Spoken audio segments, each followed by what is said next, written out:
Sentiram saudades? Eu sei que sim, mas Geek está na área e agora é de casa nova. Pois é, e se essa é a sua primeira vez aqui com a gente, seja muito bem-vindo. Aqui no Mais Geek a gente fala sobre mangá, anime, game, cinema, tudo que você mais gosta da cultura pop. Quer dizer que eu tô genuinamente emocionado, acho que todo mundo tá. Já considero esse o melhor mês do ano, dos anos, da década. E é isso aí, Mais Geek na área, meu amigo.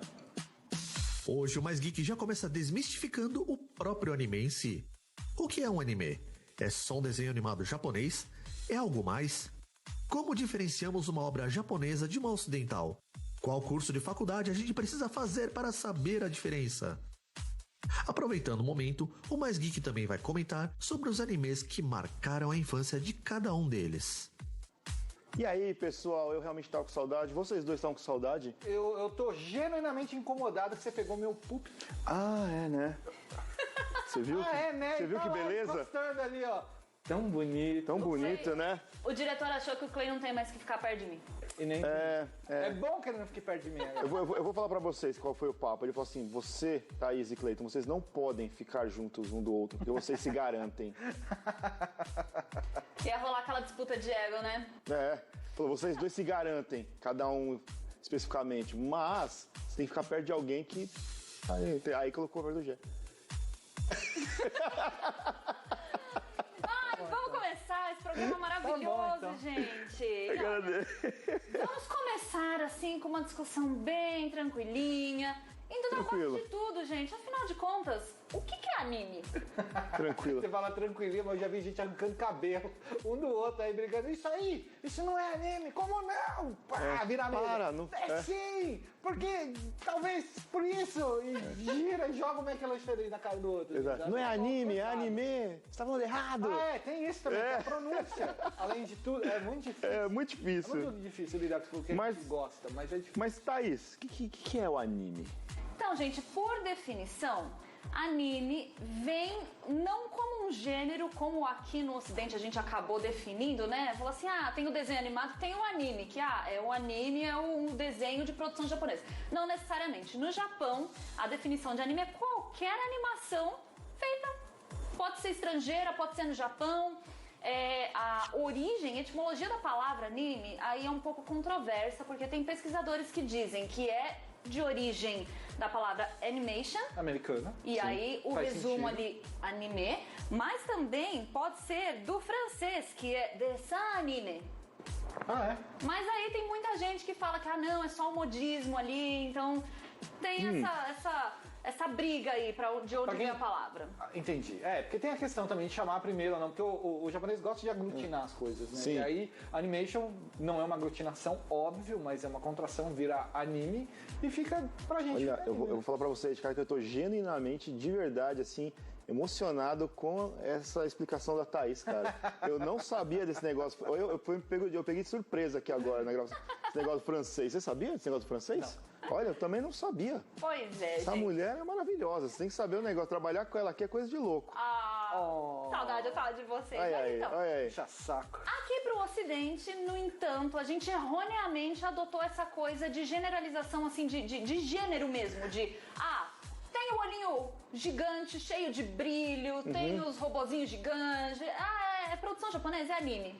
Não é desenho. A gente precisa, existe no ímpeto, assim, na nossa vontade de categorizar as coisas, não só a gente, acho que como todo mundo, todo o Ocidente acabou criando essa categoria pra falar o que anime é anime, por exemplo, por conta principalmente das diferenças técnicas, né? De como era pensado e trabalhado um desenho animado no Japão, assim, como ele era diferente em relação a tudo que a gente tinha no mercado até então, porque realmente não era uma coisa normal, não era uma coisa que você olhasse, isso aqui é igual àquela ali. Cara, não era. Não tinha como você falar isso, porque realmente era diferente. E aí eu acho que por conta disso ficou muito mais fácil de separar. Você ir na locadora, polícia, ação, ficção, anime, sabe? Tipo, Realmente. funciona. Então, Porque não, pode falar.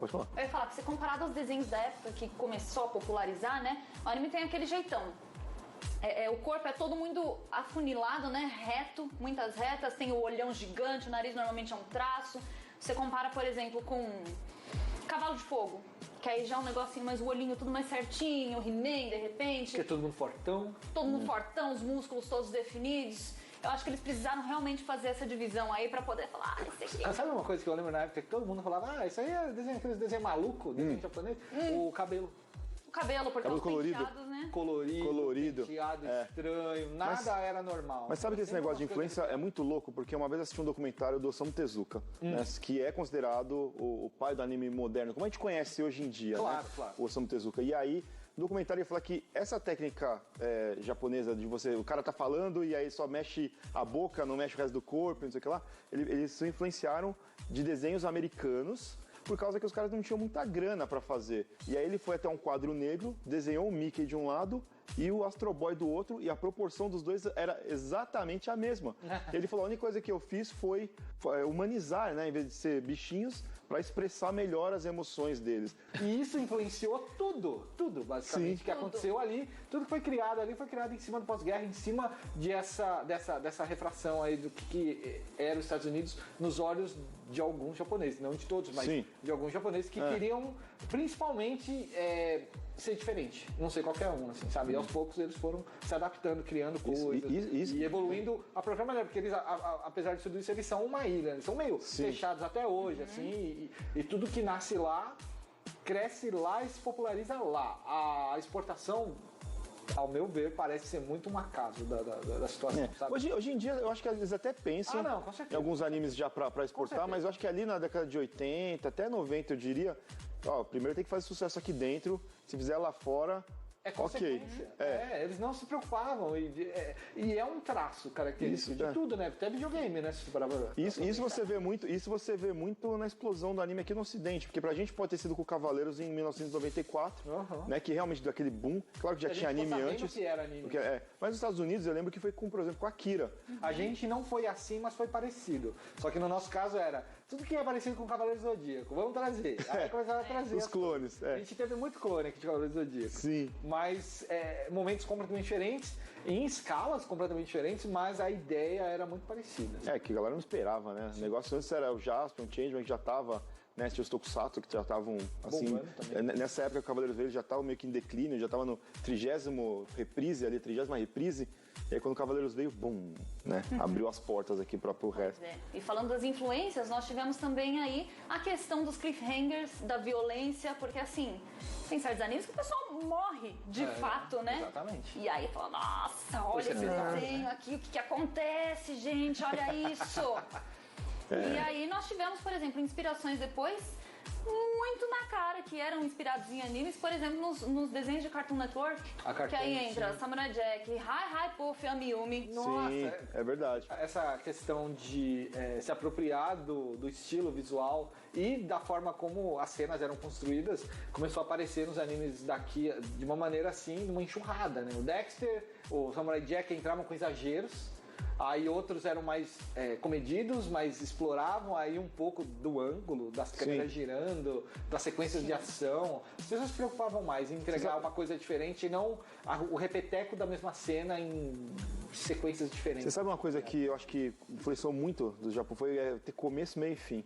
Isso é muito importante. Que antigamente você não tinha muito isso, eles não se preocupavam muito com isso. Você tinha o caso da semana, né? O monstro da semana, resolvia, acabou ali. Quando ia pro próximo capítulo, é como se aquele outro capítulo não tivesse existido. Eles eram bem separadinhos. Era bem separadinhos. É claro que você tinha uma coisa ou outra, Thundercats, de vez em quando rolava um lance do cara. Na segunda temporada. Na segunda temporada.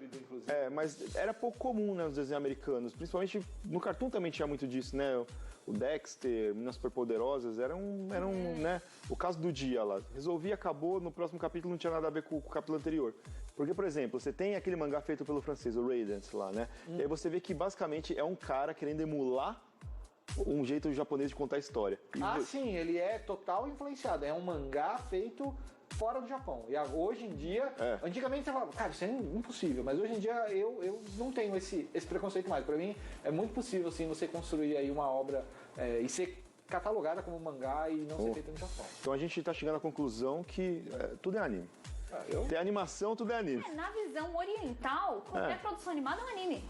Agora, aqui no Ocidente, a gente categorizou isso como uma generalização de, tudo que é produção oriental entra na parte de anime. É difícil, Porque, É difícil, mas aí até como o Jeff estava falando, a questão do mangá, aí a gente entra também. O que é mangá? De onde que veio o mangá? Tem que ser feito no Japão. A questão do preto e branco? É só porque é de trás pra frente, de frente pra trás, a ordem invertida aqui de como você lê? Isso aí eu acho que dá uma bela discussão pra uma outra pauta. Vai dar. Mas também, e é engraçado isso. Por exemplo, tem alguns diretores, tipo o Lee Sintoma, que fez o Cannon Busters e o Yasuke, da Netflix. O cara trabalhou no Mapa, trabalhou no Production IG, os negócios tudo. O cara, e é A americano. produção americana é feita por japonês.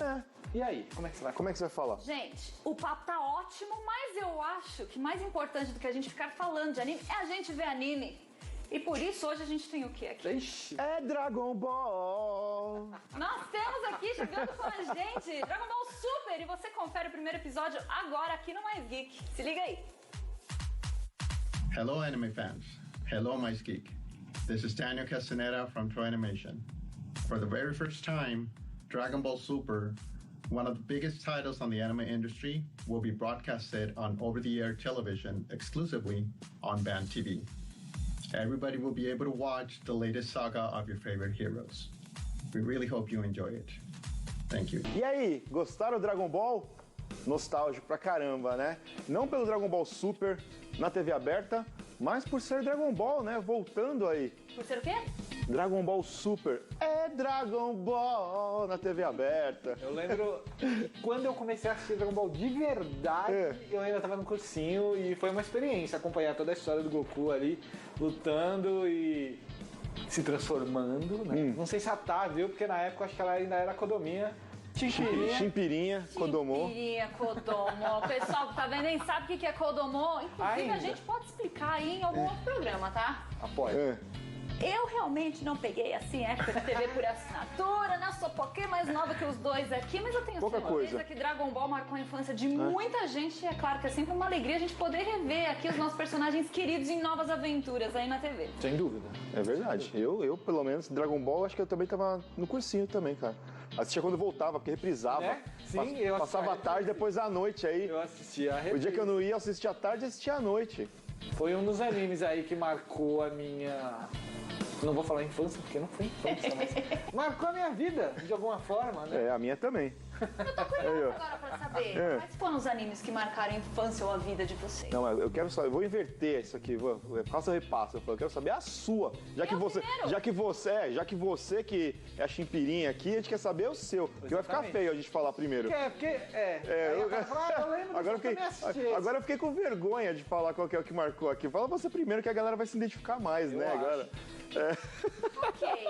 Então, acho que alguns já viram aqui rodando na tela, mas eu não tenho como não dizer que Pokémon marcou muito a minha vida quando eu era Vai, pequena. Pikachu. Não só o anime, mas também os jogos. Pokémon Stage é um negócio que eu guardo assim no meu coração até hoje. Por favor, Nintendo, agora lance aí no pack de jogos de 64 pro Switch, lance Pokémon Stage, eu estou esperando. Você jogava mais Pokémon ou assistia mais Pokémon? No começo eu assistia mais. Ah, é? Você Lá começou na Eliana. assim, então. Eu comecei Eliana. assistindo. Tava lá cantando os dedinhos lá e assistindo Pokémon. Claro, eu amava a Eliana. Mas assim, eu comecei assistindo e é claro que eu amava Pikachu, toda aquela galera ali do trio principal, né? Do trio shonen. Pra vocês que não sabem, a Thaís é a dubladora não oficial do Pikachu aqui no Brasil. É verdade. Ai, meu Deus, tá bom. Agora então, voltando. Pokémon, acho difícil alguém que hoje em dia não conheça Pokémon, mas são esses bichinhos aqui que estão passando inclusive no telão. Pocket Monsters, né? Então os monstrinhos de bolso. A gente acompanha aí até hoje, inclusive, a saga do Ash. Até que hoje. quer se tornar o mestre Pokémon. Com 10 Então, anos. Ele fica amigo dos Pokémon dele.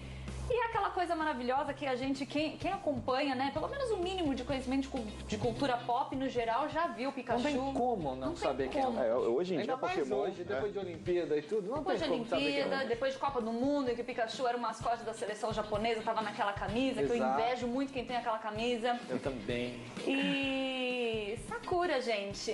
Card Captor. Card Captor. Nossa, como eu amava. Eu diria que, assim, grande parte do que eu sou hoje, o que moldou a minha personalidade, talvez tenha vindo muito desse anime. Porque, assim, A Sakura, ela se importava com os outros, ela queria ajudar sempre, e ela tava sempre pra cima, e ela valorizava os amigos, e eu tinha muito isso pra mim na época. Sei lá, eu assistia Sakura, eu tinha uns 6, 7 anos. Ih, rapaz. A gente também. A gente era quase isso, nosso também. 9, 10. É, talvez um pouquinho mais, assim, né? Então, assim, Sakura eu acho que é um dos ícones do shoujo, não é mesmo? Que é outro tema que a gente pode explicar em outro programa. Mas, sabe, é aquela coisa gostosa. É aquele dito desenho pra menina, mas que eu sei que tem muito garoto que ama. Pô, era muito legal. Eu gosto de Sakura, eu gosto de Sakura. Poderes mágicos e cartas mágicas. Então, inclusive, se você não conhece Sakura, gente, vai ler o mangá, já saiu aqui no Brasil. A gente tá aí agora em produção o arco do Clear Card. Eu amo. É uma continuação, né? Continuação. Sakura teve aí 2 temporadas, aí tiveram 2 filmes. Nós temos agora em desenvolvimento aí o arco do Clear Card, que são eles um pouco mais velhos. Inclusive entra um pouco talvez naquela coisa que muita gente tem com Dragon Ball. Mas eu já falei demais, eu quero saber de vocês agora. Vai lá, Gé, vou ficar por último, Então, vamos começar com, assim, depois que eu descobri o que era anime. Porque se fosse antes, teriam coisas antes, mas eu acho que a partir do momento que eu falei, isso é anime, que eu... Um dia acendeu assim, veio pra isso mim é anime. Zodíaco. Eu acho que veio com muita gente por causa de Cavaleiros do Zodíaco, né? Passando e a gente, meu Deus, o que é isso? Fui procurar coisas novas. Aí uma dessas coisas novas que eu fui atrás foi o Rurouni Kenshin. Mas eu lembro que eu não comprava as histórias do Kenshin na época, porque eu não sabia ler o que estava escrito na capa. Eu falei, eu só vou comprar esse cara aí, esse samurai de cabelo vermelho, quando eu souber o que tá escrito. Foi o título do mangá, né? Porque comprar aí, o que você tá lendo? Isso aqui, eu não sei o que eu tô lendo, é isso. Eu falei, não, vou esperar. Então, antes dele, ele já apareceu na minha vida, mas não peguei. Então, vamos um pouquinho mais antes ali. Eu acho que uma das histórias que eu sempre reassistia e ela ia mudando com o passar do tempo. Mas deu um spoiler pra gente antes do que você falou? Não, é que faz parte. Ah, tá. Tanto do meu gosto me fez querer aprender mais coisas relacionadas ao Japão e tudo mais. Eu acho que foi Akira. Aê, pô. Akira, muito bom. Um filme do Katsuhiro Otomo. Nossa, eu ia falar que bela influência. E cada vez que eu assistia, eu gostava de um pedaço, eu gostava mais de um pedaço, eu gostava mais de alguma coisa. E fui desenvolvendo esse gosto, tanto pelo Japão, quanto pelas animações diferentes, né? A trama, né? Mais elaborada, conspirações, que a Akira tem muita conspiração. Sim, a moto vermelha. Aquela cena clássica que virou referência em meme. Mas um monte de anime. Tá tudo, até hoje. Exatamente. Queria dizer, até derrapinha, assim, ó. Avengers tem uma cena de Akira no mangá, tá? Então, spoiler. Não vou nem falar que... One Punch Man tem uma cena do cara fazendo com a bicicleta de lado, derrapando. E, cara, é uma cena referência. Aí, aos pouquinhos, foi moldando aí o meu gosto por animações. Eu queria ser algo muito parecido. Você sabe que eu era muito fã de Akira, do quadrinho. Eu comprava, porque saiu no Brasil... A JBC republicou Akira aqui inteiro, mas ele tinha saído no final dos anos 80, começo dos anos 90, pela editora Globo, colorido, porque veio dos Estados Unidos e ele era espelhado. Eles pintaram todo digitalmente, né? Porque a obra ela não é colorida, tudo, e ela eu tenho até hoje pelo menos uns 4, 5 volumes lá. Eles vinham também umas bitelonas, assim, era bem legal. Eu era muito fã. Aquilo é incrível. E aí, depois que eu cresci, evoluí ali dentro desse mercado, eu fui atrás do Kenshin. Aí o Kenshin foi outra obra que me moldou aí no questão de gosto por histórias de samurai, histórias de época japonesa, o Gekidai lá, guerras entre clãs, feudos e tudo mais. Fui atrás de jogo, fui atrás de outros animes, fui atrás de cosplay. Eu só fazia hakama, mano. Você tem uma ideia? Minha casa... Eu tinha 10 hakama diferentes. Tudo pra ficar usando as calças largas lá. Andava de skate com os hakama, sabe? Olha aí, que adorava. Então essas duas séries, elas acho que foram muito importantes na minha vida. O pessoal de casa talvez não saiba, mas meu mangá favorito da vida é Rurouni Kenshin. O mangá. O meu já foi... Hoje não é mais tanto. O mangá pra mim o anime eu não gosto, mas o mangá pra mim tem momentos, vai. Mas eu não gosto tanto assim do anime, porque eu acho que o mangá é muito mais o mangá é muito melhor. O meu é Death Note. Olha lá. Pegou a obra inteira. Mas vamos lá, o meu, assim, eu lembro que a primeira vez que eu falei, nossa, isso é diferente, isso aí é anime, isso aí é diferentão, porque foi Zillion. Né, que era um anime que ele chegou, era um anime enlatado, foi encomendado pela SEGA, né, pra vender pistolinha no Japão. E o Master System, no caso. A pistolinha do Master System, a Light Phaser, só que fez muito sucesso no Japão, assim, ganhou muitos prêmios lá, veio pro Brasil, a Tectoy bancou. Eu pirei, assim, eu fiquei assim, fissurado em Zillion, num nível muito não saudável, mas umas coisas que eu gostava mais é porque tinha os dubladores bacanudos. Você tinha lá o vilão principal do Zillion, que era o Barão Hicks, com a voz do seu Barriga, né? Eu esperava algum momento, eu esperava que em algum momento ele, JJ, pague o aluguel. Não, mas ele não fazia. Mas eu esperava que algum dia rolasse isso daí, não rolou. E, cara, era sensacional assistir ele. E do Zillion tinha drama, né? Tinha ação. E a Tatsunoko fez um trabalho excelente. A Tatsunoko é a mesma empresa que fez Shurato, o pessoal de casa não sabe. E aí eu não tenho como não falar do outro anime que marcou a minha vida e marca até hoje, que é o que, Thaís? É Dragon Ball. Que é Dragon Ball. Ah, não, eu achei que ele ia falar qualquer outra coisa. Eu nem imaginei que ele ia falar Dragon Ball. Não, que é Dragon Ball.